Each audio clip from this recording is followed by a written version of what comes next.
வணக்கம், welcome back to my channel. இன்றைக்கி நாம் ஒரு ட்ரெடிஷ்னல் ரெசிபி தான் பார்க்க போகிறோம். அதாவது சத்துக்கள் நிறைந்த உளுத்தம் கஞ்சி செய்ய போகிறோம். பாரம்பரியமாக செய்யக்கூடிய இந்த உளுத்தங்கஞ்சி ரெசிபி செய்முறையை இன்றைக்கி நம்ம எப்படி செய்கிறன்றதை பார்க்கலாம்.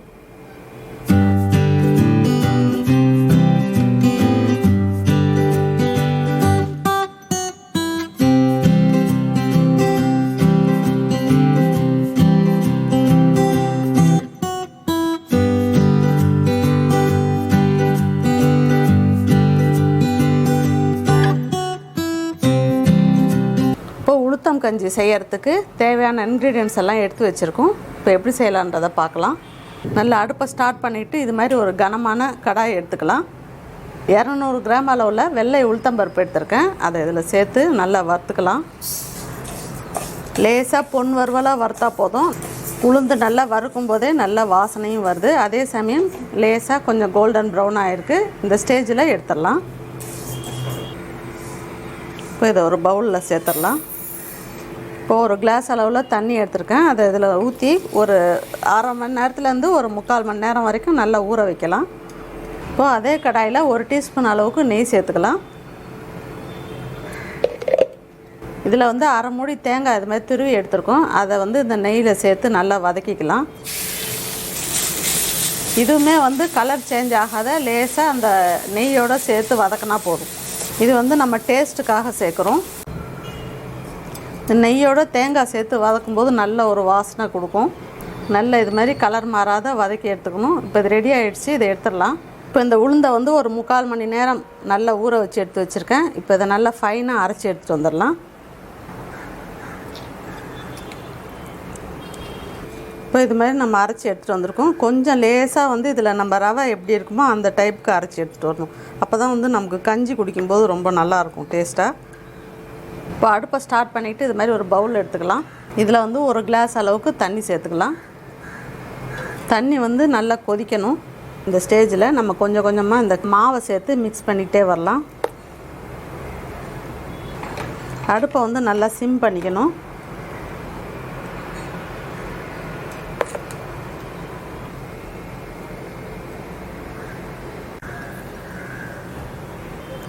நல்லா இது மாதிரி கட்டி விழாத நல்லா எல்லா இடத்துலையும் ஈவனாக மிக்ஸ் பண்ணிக்கிட்டே இருக்கணும். இந்த கன்சிஸ்டன்சி பார்த்திங்கன்னா நல்ல ஒரு கஞ்சி பதத்துக்கு ஷைனிங்காக வரணும். அது வரைக்கும் நல்லா மிக்ஸ் பண்ணிக்கிட்டே இருக்கணும். நல்ல இந்த கன்சிஸ்டன்சிக்கு நல்லா குழைவாக வந்திருக்கு ஷைனிங்காக. இப்போ இதில் ஒரு 1/4 கப் அளவுக்கு காய்ச்சி ஆற வச்ச பாலை சேர்த்துக்கலாம். பாலை சேர்த்துட்டு ஒரு 2 நிமிஷம் நல்லா கொதிக்க வைக்கலாம். இந்த உளுத்தங்கஞ்சி ட்ரெடிஷ்னலாக செய்யக்கூடியது தான். நம்ம பாட்டி வீட்டில் நம்ம அம்மா செஞ்சு கொடுத்துலாம் நம்ம இதை சாப்பிட்ருக்கோம். ஆரோக்கியத்துக்கு ரொம்ப ரொம்ப நல்லது இந்த கஞ்சி. எல்லா வயதினருக்குமே ஏற்றது. எல்லா சிறு குழந்தைகள்லேருந்து பெரியவங்க வரைக்கும் எல்லாருக்குமே கொடுக்கலாம். ரொம்ப நல்லது. இப்போ இந்த ஸ்டேஜில் நாட்டு சர்க்கரை 250 கிராம் எடுத்திருக்கேன். அதாவது 200 கிராம் உளுத்தம்பருப்புக்கு 250 கிராம் நாட்டு சர்க்கரை சேர்த்துருக்கேன். அதை இதில் போட்டுடலாம். இதுக்கு ஒயிட் சுகர் வேணும்னாலும் சேர்த்து செஞ்சுக்கலாம். அப்படி இல்லைன்னா வெல்லம் கூட நல்லா பாகா காய்ச்சி இதில் சேர்த்துக்கலாம். அயன் சத்து ரொம்பவே கிடைக்கும் நாட்டு சர்க்கரை சேர்த்து செஞ்சோம்னா. இன்னமும் கிராமப்புறங்கள்லாம் பார்த்திங்கன்னா கருப்பட்டி வெல்லம் சேர்த்து செய்வாங்க. அது கூட நம்ம சேர்த்து செய்யலாம். ரொம்ப நல்லாயிருக்கும். ஏலக்காய் தூள் பொடி பண்ணி வச்சுருக்கேன். அதை இதில் சேர்த்துடலாம். 1/2 டீஸ்பூன் அளவுக்கு எடுத்துருக்கேன். நல்லா மிக்ஸ் பண்ணிக்கலாம். இந்த உளுத்தங்கஞ்சியை டயபெட்டிக் பேஷண்ட் உள்ளவங்களுக்கு கொடுக்கணுன்னா மோரும் உப்பும் சேர்த்து அந்த மாதிரி கஞ்சி வச்சு கொடுக்கலாம். வெல்லத்துக்கு பதிலாக மோர் சேர்த்து கொடுக்கலாம். இது முக்கியமாக பார்த்திங்கன்னா எலும்பு வளர்ச்சிக்கெலாம் ரொம்ப ரொம்ப நல்லது. குழந்தைங்கள்லேருந்து பெரியவங்க வரைக்கும் எல்லாருக்குமே இந்த கஞ்சி வச்சு கொடுக்கலாம். 1/2 மூடி தேங்காயில் இது மாதிரி தேங்காய் பால் எடுத்து வச்சுருக்கேன். அதை ஃபைனலாக சேர்த்துக்கலாம். தேங்காய் பால் சேர்த்துட்டு ரொம்ப கொதிக்க வைக்கக்கூடாது. சும்மா சிம்மிலே வச்சு ஒரு 2 நிமிஷம் அப்படியே அந்த அனல்லையே இருக்கட்டும். இப்போ இந்த கஞ்சிலே பார்த்திங்கன்னா அல்சர் பேஷண்ட்ஸுக்கெலாம் பனங்கள் கண்டு சேர்த்து கொடுக்கலாம். வயிற்று புண்ணுக்கெலாம் ரொம்ப நல்லது. அது மாதிரியும் செஞ்சு கொடுக்கலாம்.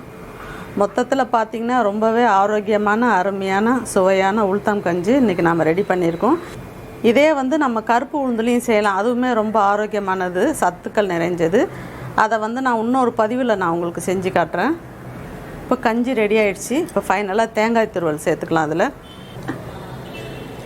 இந்த ட்ரெடிஷ்னல் ரெசிபியை நீங்களும் உங்கள் வீட்டில் அடிக்கடி செஞ்சு கொடுங்க. அதாவது வீக்கெண்டில் எல்லோரும் வீட்டில் இருக்கிற அன்றைக்கி இது மாதிரி செஞ்சு கொடுத்தா ரொம்பவே நல்லது. கஞ்சி ரெடி பண்ணிட்டோம். இப்போ டிஸ்பிளேக்கு மாற்றிடலாம்.